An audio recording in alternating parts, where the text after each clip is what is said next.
Qatar से भारतीयों के लिए अच्छी, बड़ी और सुखद खबर। दरअसल कतर में 8 भारतीयों की मौत की सजा को रोक दिया गया, यानी कम कर दिया गया। कतर में कोर्ट ऑफ अपील ने भारत सरकार की अपील पे इस फैसले को सुनाया है और इस फैसले से पूरे परिवार के लोगों ने, 8 भारतीयों के परिवार वालों ने राहत की सांस तो ली है, पूरे देश ने राहत की सांस ली है। दरअसल अक्टूबर महीने में 8 भारतीयों को, जो कि पूर्व में नौसैनिक अफसर थे, वहां एक कंपनी में काम करते थे, और पिछले साल इन सभी 8 को जासूसी के आरोप में गिरफ्तार किया गया था और इसी साल अक्टूबर महीने में इन्हें मौत की सजा सुनाई गई थी। उस सजा पर भारत सरकार की तरफ से अपील किया गया था और जब सजा सुनाई गई थी तब भारत सरकार की तरफ से कहा गया था, विदेश मंत्रालय की तरफ से कहा गया था कि वो इस फैसले से हैरान है और सरकार पूरी मदद करेगी जो लोग, जिन्हें सजा सुनाई गई है, और परिवार के साथ है। इसके बाद कोर्ट ऑफ अपील में, यानी इस फैसले के खिलाफ अपील की गई और अब जाकर कोर्ट ऑफ अपील ने भारत के पक्ष में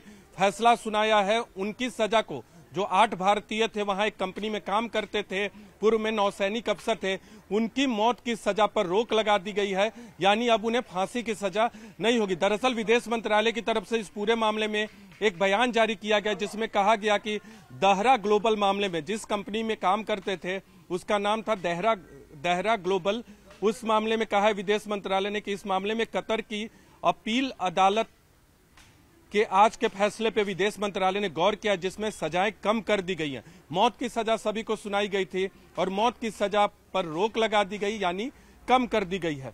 विस्तृत फैसले की प्रतीक्षा है। विदेश मंत्रालय ने कहा है कि विस्तृत फैसले की प्रतीक्षा है और आगे जो कदम उठाए जाएंगे, जो भी कदम उठाए जाएंगे, उसके लिए कानूनी टीम से चर्चा की जाएगी।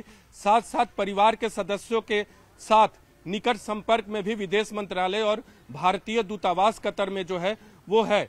कतर में आज के फैसले के दौरान, यानी कोर्ट ऑफ अपील जब इस मामले की सुनवाई कर रही थी, तो भारतीय राजदूत और अन्य अधिकारी परिवार के साथ वहां कोर्ट ऑफ अपील में मौजूद थे, क्योंकि बहुत महत्वपूर्ण मौका था। कोर्ट ऑफ अपील से उम्मीद की जा रही थी कि इस तरह का फैसला आ सकता है, लेकिन इतनी जल्दी इतने बड़े फैसले की उम्मीद कम की जा रही थी। लेकिन भारत सरकार लगातार परिवार के लोगों के साथ, जिन्हें सजा सुनाई गई है, उनके परिवार के लोगों के साथ खड़ी थी। विदेश मंत्रालय ने कहा है कि इस मामले की शुरुआत के साथ ही परिवार के सदस्यों के साथ सरकार खड़ी है और तमाम कौंसुलर और कानूनी सहायता देना जारी रखा जाएगा। और इस मामले में कतर के अधिकारियों के समक्ष भी विदेश मंत्रालय भारत की तरफ से अपने पक्ष को रखता रहेगा। इस मामले की कार्यवाही गोपनीय और संवेदनशील प्रकृति के कारण ज्यादा टिप्पणी विदेश मंत्रालय ने इस पूरे मसले पर नहीं की है, लेकिन पिछले साल सभी को गिरफ्तार किया गया था। हालांकि विस्तृत क्या आरोप थे ये पूरी तरह से बताया नहीं गया था, लेकिन जासूसी का आरोप इन 8 भारतीयों पर लगाया गया था और इसी साल अक्टूबर महीने में इन्हें मौत की सजा सुनाई गई और तब भारत सरकार ने कहा था कि वो हैरान है इस फैसले से। और अब जाकर, यानी 28 दिसंबर को कोर्ट ऑफ अपील से इन 8 भारतीयों को बड़ी राहत मिली है, मौत की सजा को कम किया गया। लेकिन आगे भी भारत की तरफ से कानूनी कार्यवाही जो है, कानूनी कार्रवाई वो जारी रहेगी ताकि इनकी सजा को और कम किया जा सके। और इस उम्मीद में कानूनी सहायता दी जा रही है कि इन सभी भारतीयों को वापस देश लाया जा सके।